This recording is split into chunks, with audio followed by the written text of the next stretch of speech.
மீன ராசி அன்பர்களே, செவ்வாய் பெயர்ச்சியால் என்ன பலன்?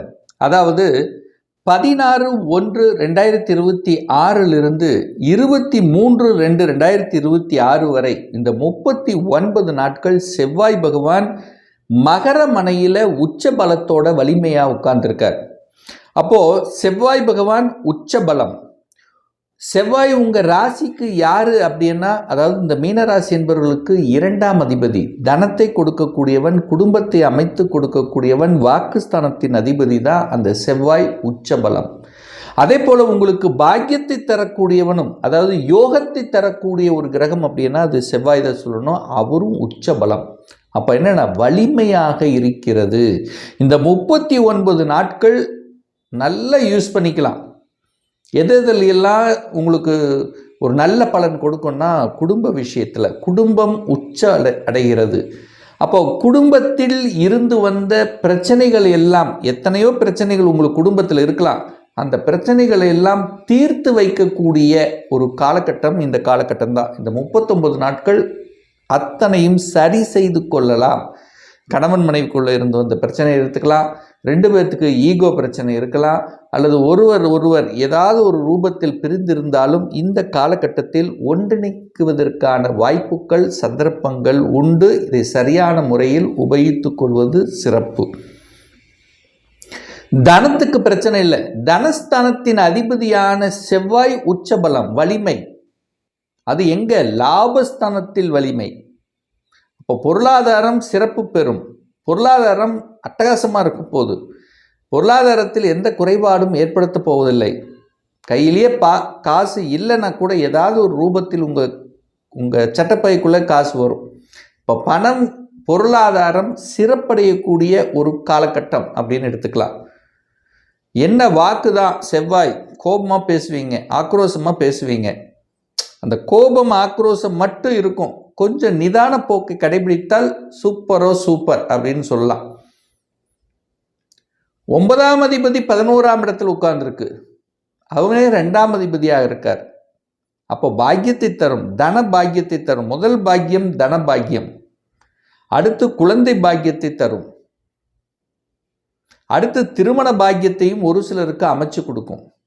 அப்போ உங்களுக்கு எந்த பாக்கியத்துக்காக ஒரு போராட்டத்துடன் இருக்கிறீர்களோ, எந்த பாக்கியம் நமக்கு வேணும் அப்படின்னு உங்கள் ஆழ்மனதில் சிந்தித்து கொண்டிருக்கிறீர்களோ, அதெல்லாம் அடைவதற்குண்டான ஒரு நல்ல காலகட்டமாக இந்த காலகட்டம் அமையும். 9ஆம் இடம் என்பது தூர தேச பிரயாணத்தை குறிக்கக்கூடிய இடமும் அந்த 9ஆம் இடம்தான். 12ஆம் இடத்தில் ராகு உட்கார்ந்துருக்கு. அப்போ நிச்சயமாக தூரதேச பிரயாணங்கள் என்று சொல்லக்கூடிய வெளி மாநிலம் எடுத்துக்கலாம், அல்லது அதர் டிஸ்ட்ரிக்ட் எடுத்துக்கலாம், அல்லது வெளிநாடு எடுத்துக்கலாம், கடல் கடந்து செல்லக்கூடிய அமைப்புகள், இது எல்லாமே சூப்பர் தான். இந்த மீனராசி என்பவர்களுக்கு தூரதேச பிரயாணத்தின் மூலமாக அனுகூலம், ஆதாயத்தை பெற்றுத்தரக்கூடிய ஒரு காலகட்டமாக நிச்சயமாக அமையும். இந்த செவ்வாய் பகவானானது சூரியனுடைய நட்சத்திர சாரத்தில் பிரயாணம் பண்ணுறார். எப்போ? 16/1/2026 28/1/2026 வரை. அதாவது அதாவது செவ்வாய் பகவான் யாருடைய நட்சத்திரத்தில்னா உத்திராட நட்சத்திரம். உத்திராடம்னா சூரியனுங்கிறது 6ஆம் அதிபதியினுடைய நட்சத்திரத்தில் பிரயாணம் பண்ணுறார். ஸோ சூரியன் நட்சத்திரத்தில் பிரயாணம் பண்ணும்போது அரசின் மூலமாக மாற்றங்கள், அரசு வேலையில் இருக்கிறவங்களுக்கு ஒரு சில சேஞ்சஸ், இடமாற்றம், ப்ரமோஷன், இதெல்லாம் நீங்கள் எதிர்பார்க்கலாம். இது நல்லபடியாக இருக்கும். அதிகாரம், ஆளுமை தன்மை கொடுக்கக்கூடிய விஷயங்கள் சிறப்பு பெறும். அரசியலில் ஒரு சிலர் என்ட்ரி ஆவதற்கான வாய்ப்புகள், சந்தர்ப்பங்களையும் பெற்றுத்தரும். தந்தையின் மூலமாக அனுகூலம், ஆதாயம் பெறக்கூடிய காலகட்டமாகவும் உங்களுக்கு நிச்சயமாக அமையும். அப்போ இந்த காலகட்டம் அரசு வேலை, அரசாங்க எக்ஸாம் எழுதணும், இந்த மாதிரி எண்ணங்களை கொடுக்கக்கூடிய காலகட்டமாகவும் இந்த காலகட்டம் உங்களுக்கு அமைய போகுதுன்னு சொல்லலாம். அடுத்து எடுத்துக்கிட்டிங்கன்னா, சந்திரனுடைய நட்சத்திரத்தில் பிரயாணம் பண்ண போகிறார் செவ்வாய் பகவான். அந்த சந்திரனுங்கிறது உங்களுக்கு 5ஆம் அதிபதி. ஸோ இது எந்த காலகட்டம் அப்படின்னா 29/1/2026 14/2/2026 வரை யாருடைய நட்சத்திரத்தில்? திருவோணம். அப்போ குழந்தைகளை பற்றிய சிந்தனைகள் இப்ப அதிகமா இருக்கும். இந்த காலகட்டம் தான் குழந்தைகள் நலன், குழந்தைகள் பாக்கியம், குழந்தை பாக்கியம், குழந்தை பிறப்பு, குழந்தைகளுக்காக ஏதாவது செய்யறது, குழந்தைகளை பற்றிய சிந்தனை ஓட்டங்கள், இது எல்லாமே அப்பதான் குழந்தைகளை பற்றி குழந்தைகளுடைய ஆசைகளை நிறைவேற்றுறது, இதெல்லாமே இருக்கும். கோயில் திருப்பணிக்கு செல்வது, குலதெய்வத்துக்கு செல்வது, பதவியை கொடுப்பது, ஆன்மீகம் சார்ந்த விஷயத்தில் தன்னை ஈடுபடுத்திக் கொள்வது, ஆன்மீக காரியங்களில் செயல்படுத்துவது, இதெல்லாமே இந்த காலகட்டம் உங்களுக்கு சிறப்பாக இருக்கும். தாயை பற்றிய சிந்தனைகள், தாய் சொத்துக்களை பற்றிய அந்த சொத்து, அது பிரச்சனை, அதை செயல்படுத்துறது, அதை அந்த பிரச்சனையில் தீர்த்து வைக்கிறது, அந்த தாய் வர்க்கம் ரீதியாக இருந்து வந்த அந்த அந்த விஷயங்கள்லாம் எடுத்து செயல்பட்டு வெற்றி காணக்கூடிய ஒரு காலகட்டமாக அந்த காலகட்டம் அமையும். அடுத்து பார்த்தீங்கன்னா, செவ்வாய் பகவான் தன்னுடைய சொந்த நட்சத்திரத்தில் பிரயாணம் பண்ணுறார். எது? பிப்ரவரி 15க்கு அப்புறம். அப்போது செவ்வாய் ரொம்ப ஸ்ட்ராங்காக போகிறார். ஏற்கனவே உச்சபலத்தோடு இருக்கார். அப்புறம் தன்னுடைய சொந்த நட்சத்திரத்தில் சுயசார பலத்தோடு சேர்ந்து இருக்கக்கூடிய இந்த காலகட்டம் தனம், பொருளாதாரம், பாக்கியம் சிறப்பு பெறும். வீடு, வண்டி, வாகனங்கள், அசையும் அசையா சொத்துக்கள் வாங்கக்கூடிய யோகத்தை தரும். இடம் வாங்கிறது, நிலம் வாங்கிறது, விவசாய நிலத்தை வாங்கிறது, வீடு கட்டுவதற்கான அமைப்புகள், அந்த எண்ணங்கள் உங்கள் மனதில் செயல்படுத்துவது, இது வரைக்கும் பார்த்துட்டே இருந்தோம், சக்ஸஸ் ஆகலை, அந்த காலகட்டத்தில் சக்ஸஸ் கொடுக்கிறது. ரியல் எஸ்டேட் துறையில் வளர்ச்சியை காண்பிப்பது. செவ்வாய் இங்கே நிலக்காரர்கள்ல, அப்போ ரியல் எஸ்டேட் துறையும் இதுக்குள்ளே தான் வரும். அடுத்து பார்த்தீங்கன்னா, விளையாட்டுத் துறையில் ஆர்வம். நிறைய பேருக்கு விளையாட்டுத் துறையில் ஜொலிக்கணும், புகழ் பெறணும் அப்படிங்கிற எண்ணங்களை கொடுக்கும். உடற்பயிற்சி சார்ந்த விஷயங்கள், அதை சார்ந்த உபகரணங்கள் தயாரிக்கக்கூடிய தொழிலில் இருப்பவர்கள், சிவில் இன்ஜினியரிங், கட்டிடம் சம்பந்தப்பட்ட, நெருப்பு சம்பந்தப்பட்ட, இந்த ஃபாஸ்ட் ஃபுட் தயாரிக்கக்கூடிய துறையில் இருக்கின்றவர்கள் எல்லாம் சூப்பராக இருக்க போகுது. இவங்களுக்கெல்லாம் இந்த செவ்வாயினுடைய ஆதிக்கம், செவ்வாயினுடைய பலம் அதிகமாக இருக்கும். சகோதரர்கள் மூலமாக ஏதாவது ஒரு நன்மை கிடைக்கக்கூடிய அமைப்பு. சகோதரர்கள் ஆல் உங்களுக்கும், உங்களால் சகோதரர்களுக்கும், எப்படி வேணும் எடுத்துக்கலாம். இவர்கள் மூலமாக நன்மை கொடுக்கக்கூடிய சாத்தியக்கூறுகள்.